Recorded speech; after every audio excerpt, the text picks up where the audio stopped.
मी संकेत जोशी. सन 2009 मध्ये झालेल्या झी गौरव पुरस्कार मध्ये प्रसिद्ध मराठी सिने कलावंत दिलीप प्रभावळकर यांनी एक मुलाखतीचा विनोद प्रवेश सादर केला होता. तोच प्रवेश घेऊन आपल्या समोर आलेले आहेत माननीय ईशान जोशी. नमस्कार. SMM च्या या कार्यक्रमात आपले हार्दिक हार्दिक स्वागत.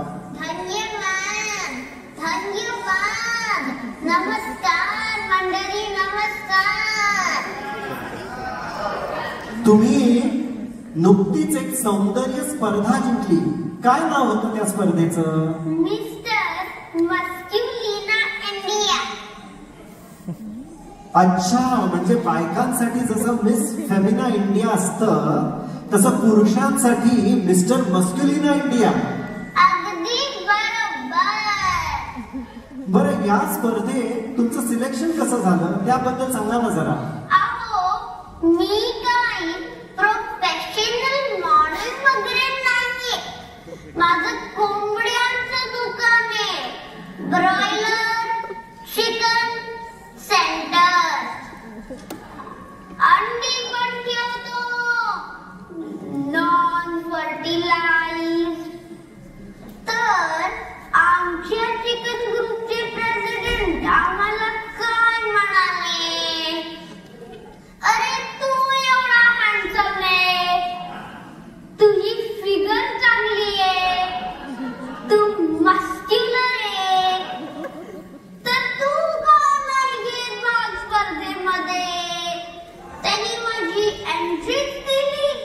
मग काय, जावंच लागलं. अगदी बरोबर आहे. तुमचं हे डौलदार चालणं आणि आकर्षक हसणं यामुळे तुम्ही परीक्षकांची मनं तर जिंकलीच. पण काय परीक्षा घेतली हो त्यांनी, त्याच्याबद्दल सांगा ना जरा आम्हाला. अहो, परीक्षा म्हणजे काय? आमची फिगर पाहिली जाते, आमचा चेहरा पाहिला जातो, दात किती मजबूत आहे ते पाहिलं जातं, आमचं हसू पाहिलं जातं. क्या बात आहे. जरा आपल्या SMM च्या प्रेक्षकांना तुमचं स्मित हास्य आणि मसाज दाखवाल का?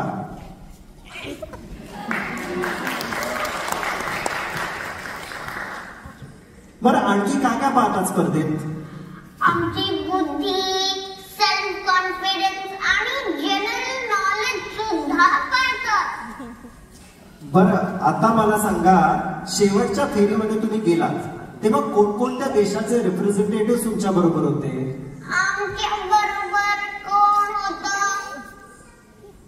जर्मन, जमैकन, अमेरिकन, रशियन आणि एशिया मधले फक्त मी आणि जॅपनीजच होतो. अहो, पण आईच्या वेळेला काय झालं? काय झालं? त्यांची अक्कल कमी पडली. इलेक्ट्रॉनिक तंत्रज्ञान वेगळी आणि ब्युटी कॉन्टेस्ट वेगळी. खरंच आहे. बरं, मला सांगा, तुमचं नाव अनाऊन्स केल्यावर तुम्ही काय केलं? नाव अनाउन्स केल्यावर मी रॅपवर आलो, असा कॅटवॉक घेऊन. आणि मग जजेसची काय रिॲक्शन होती?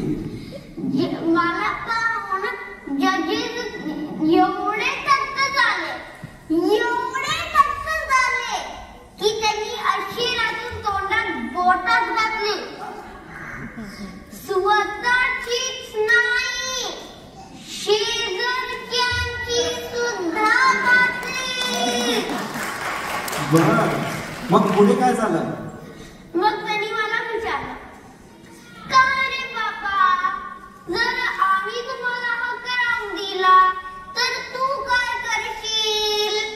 मी ताडकन उत्तर दिलं, शोषितांचं दुःख दूर करेन, अनाथ मुलांची शाळा काढेन. ही मॉडेल आमचंच आहे, अशीच त्याची असतात. मग त्यांनी पुन्हा अजून काही विचारलं का तुम्हाला? मग त्यांनी परत विचारलं, अजून काय करशील? मग मी जरा चिडलो. वाढवेन गजवेन, कोंबड्या वाढवेन. तुमच्या बाबाचं काय जातंय? एक शेवटचं वाक्य मी मनात म्हणालो. तेही सुद्धा त्यांना आवडलं. अरे वा, विश्वविजेते पदाचा मुकुट घातल्यावर तुम्ही काय छान रिॲक्शन दिली होती. जरा आमच्या प्रेक्षकांना दाखवा ना. आधी मी आश्चर्य दाखवलं. मग रडू, मग हसू, मग रडता रडता हसू आणि हसता हसता रडू आणि मग वेड्यासारखा हसायलाच लागलो. थँक्यू. तर सर, आपण वेळात वेळ काढून या कार्यक्रमात आला, शतशः धन्यवाद. मी येणारच होतो. कार्यक्रमानंतर जेवण आहे ना, जेवण, त्याच्या कोंबड्या माझ्याच आहेत. मी ऑर्गनायझर्सला भेटलो आणि त्यांना विचारलं, अहो एवढा कमी कोंबड्या का?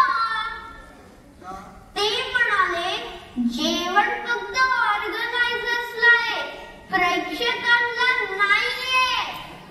बर, ते बरोबर आहे, पण आपल्या ऑर्गनायझर्स मध्ये काही व्हेजिटेरियन लोक पण आहेत. त्यांच्यासाठी काय सोय केली आहे? त्यांच्यासाठी एकदम स्पेशल मेन्यू. दुधी भोपळ्याची भाजी आणि पडवळाची कोशिंबीर. अरे वा, छान. ए कन्या, तुझी थिरथिरू कोंबडी आणि दुधी कापणार नाहीये.